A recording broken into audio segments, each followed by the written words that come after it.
Now, having discussed the conventions of translating, let us return to the first example they give, comparing Isaiah to 2 Nephi. And let us look at Isaiah chapter 9, verse 1. And this reads, Nevertheless, the dimness shall not be such as was in her vexation, when at the first he lightly afflicted the land of Zebulun and the land of Naphtali, and afterward did more grievously afflict her by the way of the sea beyond Jordan in Galilee of the nations.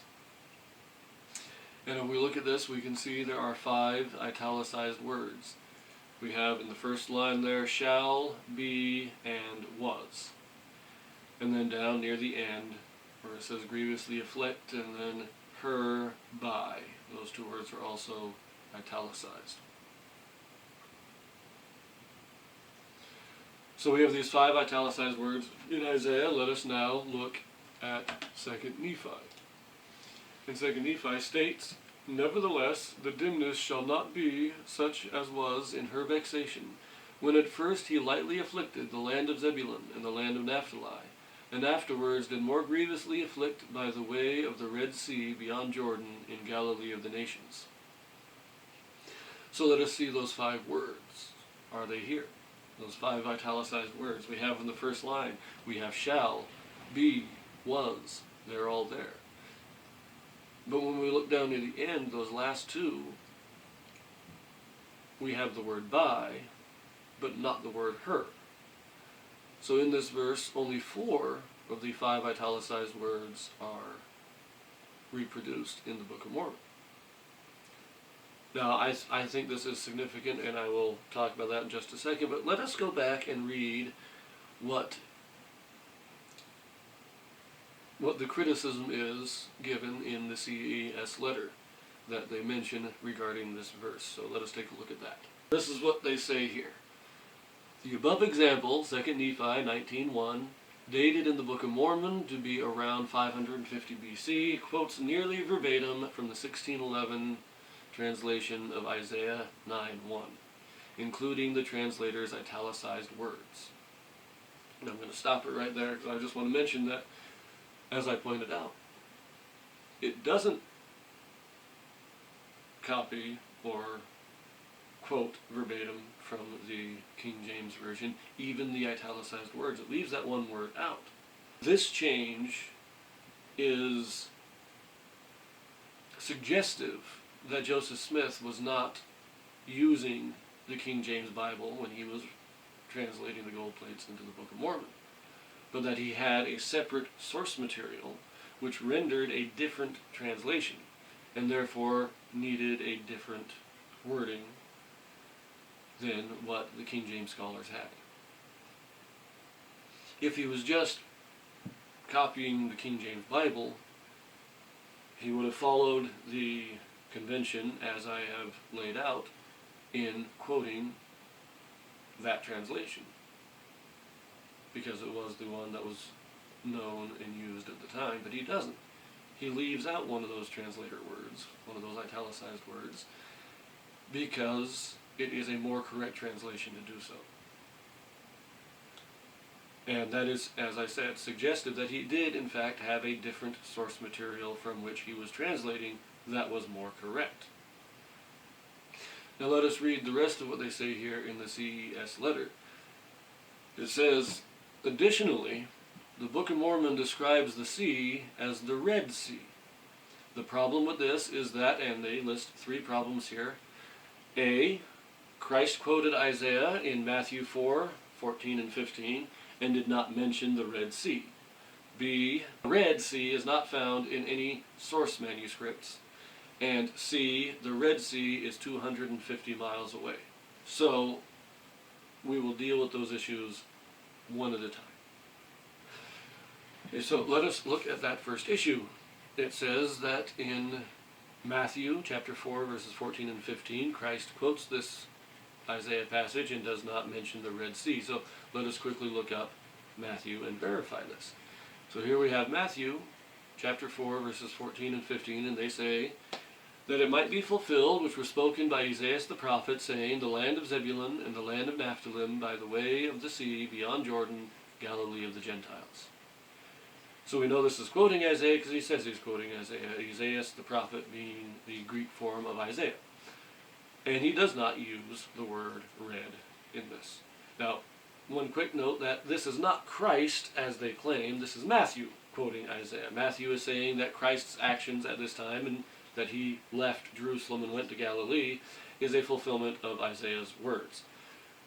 So it's not Christ quoting it, it's Matthew quoting it. But to the point of why doesn't this use the word read, see, instead of just see? Well, Matthew was quoting from the Greek Septuagint, which was the primary source that he would have had available. It was really the only edition of the Old Testament that most Jews would have been reading and been familiar with. And the Septuagint obviously had an error. So its translation was incorrect, but it was the only one that Matthew had available, and so he rendered it the way that it was in the translation he had, even though that translation was incorrect. The second issue, that of the source material not using the word read, see. The source material that we currently have available to us is obviously also in error, just as the Septuagint was for Matthew. Joseph Smith, on the other hand, is using better source material, in that he was using the gold plates that were preserved by God, and he was translating them through the power and inspiration of the Holy Spirit. His source material was correct. It had the right translation, while all source materials that we have in the modern day are wrong. They've got a wrong translation. They got an error in them that has been perpetuated throughout the years and was corrected by Joseph Smith. Now, this goes back to the 5 truths that I listed in my introduction. The truth number 5, that prophets speak for God and what they say is the truth and will of God on earth. And so that's how we know that these other manuscripts that we currently have are in error, because Joseph Smith was a prophet. Therefore, what he said was the correct translation is the correct translation, and it doesn't matter what these other manuscripts say because he is a prophet. And so we listen to him because he speaks the truth of God in the modern day. So now we come to the third issue that they raise, being that the Red Sea is 250 miles away. And the implication of this is that it is too far away for it to be what Isaiah is referencing. So to address this issue, we need to look at ancient geography a little bit. In the ancient Middle East, there were two major trade routes that connected Egypt to the Euphrates River in the Crescent Valley. The first of these highways was called the King's Highway, and it started around Heliopolis in Egypt, and it would cross east, going through the Sinai Peninsula to the northeastern tip of the Red Sea, what in the Bible is known as Ezion Geber. And from there, it would travel north, going along the eastern side of the Dead Sea, the Jordan River, and Galilee up to Damascus, just north of Galilee. And from there, it would cut to the northeast to join up with the Euphrates, the Euphrates River. And this was the King's Highway. And it's mentioned in the Bible. This road is mentioned when the Israelites try to cross through the land of the Edomites. They say that they will remain on the King's Highway, that they will not leave it, they just want to go through. And this is mentioned in Exodus chapter 20. In Exodus chapter 21, they again mention the King's Highway when they are trying to pass through the land of the Amorites. The other trade route would also begin somewhere around Heliopolis, but it would travel north to the Mediterranean, and then follow east and then north along the coast of the Mediterranean until it got around the city of Dor, at which point it would cut east to Damascus and join the King's Highway. So we have these two ancient trade routes. One's the King's Highway, one is the Coastal Road, or more appropriately called the Great North-South Road. In the modern day, this coastal road has come to be known as Via Maris, and that's Latin, which means by way of the sea. However, Via Maris is not an ancient name. It is simply the Latin translation of Isaiah 9:1. And later, in the Christian era, people took to calling this road Via Maris, believing that it is what Isaiah was referring to. But that is not the ancient name of this road. The road would have been either the Coastal Road or the Great North-South Road, and then you had the King's Highway. Now, to make a distinction here also, in the Bible, the Mediterranean Sea is never called the Mediterranean. It is only called the sea. That is its title, that is its name. It's just the sea. And most often, when you see just the sea, it means the Mediterranean. There are a few exceptions to this, such as in Genesis, especially before the flood, but a few more in Exodus. Moses, in his great psalm, refers to the Red Sea as the sea. But most often, it is the Mediterranean that is meant by the sea. This is why scholars have for a long time assumed that Isaiah was talking about this coastal road, or at least a section of this coastal road, because it says by way of the sea, which would have been a reference to the Mediterranean. So I decided to do a little research here, and I did a search on our church's website for the phrase, way of the sea. And this is the results that I got. The phrase, by way of the sea, appears only in Isaiah 9:1 and Matthew, who is quoting Isaiah. However, the phrase, by way of the Red Sea, does appear in the Bible multiple times. For instance, in Numbers 14:25, after Israel has refused to go into Canaan because they are scared of the Amorites and Amalekites that live there, the Lord commands them, as it says, tomorrow turn you and get you into the wilderness by the way of the Red Sea. Then later in Numbers 21, verse 4, they are told to go from Mount Hor by way of the Red Sea to compass Edom, meaning to go around Edom because they were denied passage through Edom. And if we look at the travels of the Israelites, we can see here when they went up into Canaan, or their first attempt to go into Canaan, they then come down to Ezion-Geber, which would be approximately the King's Highway, and compass Mount Edom up the King's Highway on the other side of the mountain to travel up. So by way of the Red Sea, as mentioned here, is following the King's Highway. And we can see this again later on in Deuteronomy, when they summarize their journeys, that they went into the wilderness by the way of the Red Sea. And later, that in order to go around Edom, they had to go by way of the Red Sea into the wilderness. And we see that their travels do match up to the King's Highway. The one time that they don't is at the beginning when they go down to Mount Sinai instead of just cutting across the Sinai Peninsula.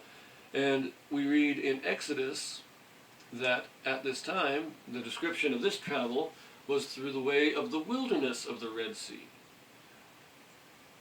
So we have by way of the Red Sea seems to refer to the King's Highway, or by the way of the wilderness of the Red Sea is referring to going down into the peninsula down towards Mount Sinai itself. So we have these two trade routes. The coastal road, or that could be called by way of the sea, because the Mediterranean is the sea in the Bible. But we also have the King's Highway. And this is referenced in the Bible as by way of the Red Sea, because instead of going north to the Mediterranean, it cuts east to the Red Sea. Now, in Isaiah, it is generally agreed that this prophecy of Isaiah, or this statement of Isaiah about afflicting Zebulun and everything, refers to the Assyrian invasion of the northern kingdom. And we know that Assyria invaded the northern kingdom coming down the king's highway.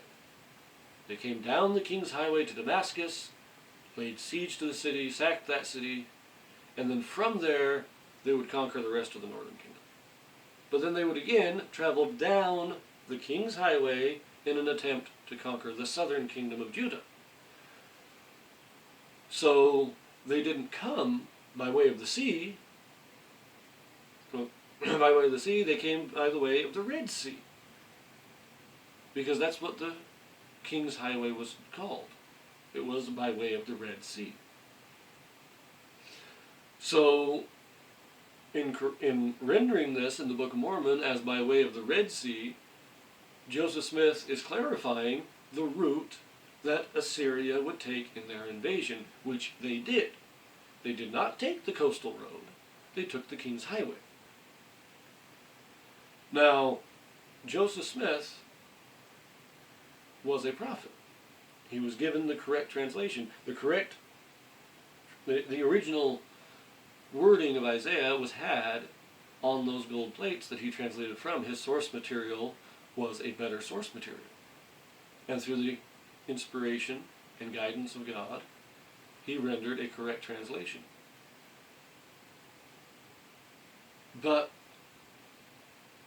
the very fact that he was able to alter this in such a way as to make it agree with actual historical facts that he did not know, and with the ancient geography that he did not know, shows that he was in fact working from an ancient source, an ancient document that he was translating. And this, taken with the fact that he removed or did not use one of the italicized words of the King James translators, shows clearly that the Book of Mormon is taken from an ancient source and not just copied from the Bible or made from Joseph's imagination.